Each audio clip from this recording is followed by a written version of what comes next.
2014, since the bifurcation of Andhra Pradesh, and you have also been a witness of this, sir, whenever there has been a discussion on budget, we have always been demanding for the assurances that have been mentioned in the Act. Yes. And it is not just that we have been constantly repeating. The central government also has to understand the reason for us to constantly repeat our demands regarding the AP Reorganization Act is that most of them have been unfulfilled till now, sir.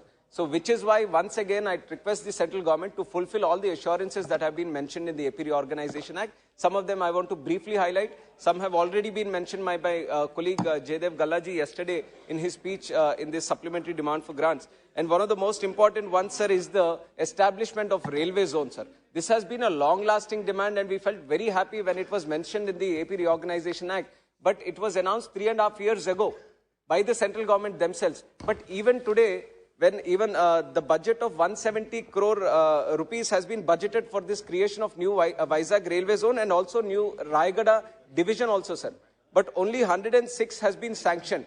I have to mention in the floor of the House that the people of Uttarandhra, who are going to be the major benefitors of the railway zone, they are not satisfied with the sanction, sir. We want to see the zone in action.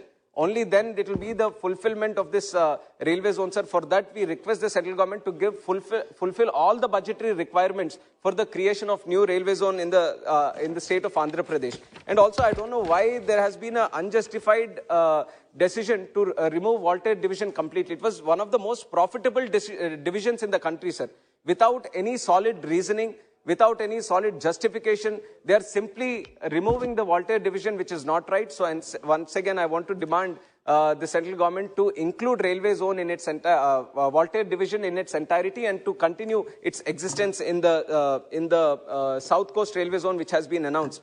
And also the stations are Palasa, Mandasa, Sunnadevi, Baruwa, Sompeta, Jadupudi, Ichapuram. These come under Khurda Road Division. I would like to request the central government also to include them in the South Coast Railway Zone. These might be something related to the Railway Ministry, but whenever any decision has to be made, it has financial implications, so which is why I want to mention in the demands for grants also, sir. And like I've said, the major beneficiaries for the creation of Railway Zone, this has been a dream for Uttarandhra people, sir.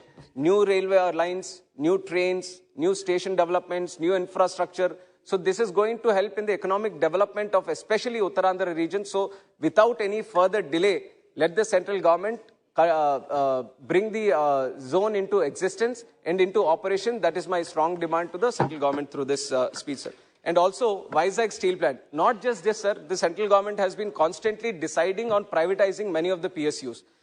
If there is a reasoning, the first and foremost reason that they give is that it's not the business of the government to deal with these kind of PSUs.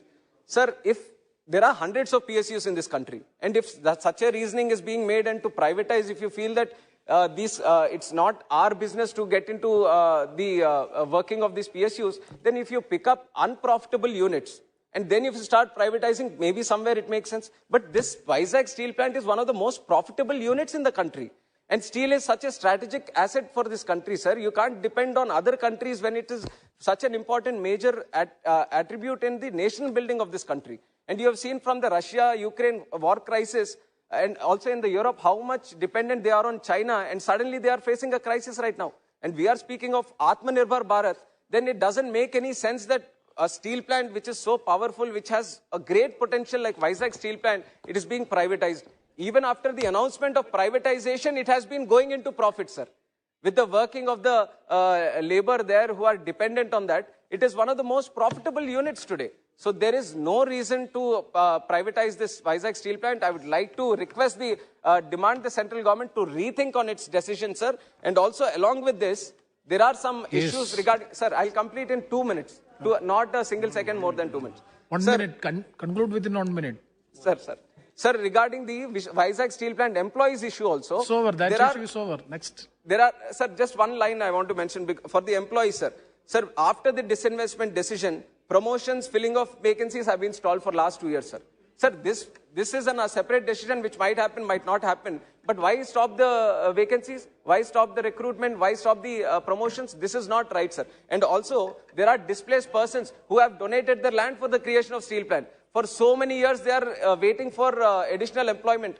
Approximately 8,300 people they're still not employed, sir. Who is going to take care of these people? This also has to be answered by the central government. And one last final point, sir. I come from the state of Andhra Pradesh. So the finances are in a very alarming situation right now, sir. We are in a position where the government is not even able to pay the salaries on time. Today is the 12th and there are a lot of employees, government employees who have not received their salaries also, which is very alarming. So I would like to ask the central government, when the state in this great nation is facing this kind of financial crisis, is the central government just going to spectate, just going to look at the functioning of the state, or is it going to interfere? Because there are many other issues also, if you go deeper, sir. Narega funds have been misappropriated, sir. We have given a complaint. Out of 231 crores, only 5 crores have been recovered. What is happening, we don't know. And CAG also reported that 48,000 crores, there is no receipts at all on where that has been conclude, spent. Ram Mohan ji. Sir, last 30 seconds. The 30 sir, seconds. 15th Finance Commission grants also, sir, which has to go directly to the panchayats. Very good decision the central government has made so that the panchayats are strengthened. Now, these funds also, approximately 900 crores, they're not going to the panchayats. The sarpanches are paying from their pockets, sir, for sanitation, for electricity. And this is also not right, sir. The center has to interfere. One last point that I want to make. Disaster relief fund to the tune of 1,100 crores, unutilized, misappropriated. What is the central government going to do? These are all funds which the central government is sending to the state. When the finances in the state are not happening in the right way, then who is going to take responsibility? I would like to ask the finance minister to answer this question. Thank you. Thank you, Ram Mohan. மாண்புமிகு அவைத்தலைவருக்கு வணக்கம். நாட்டில் வறுமை அதிகரித்திருக்கிறது.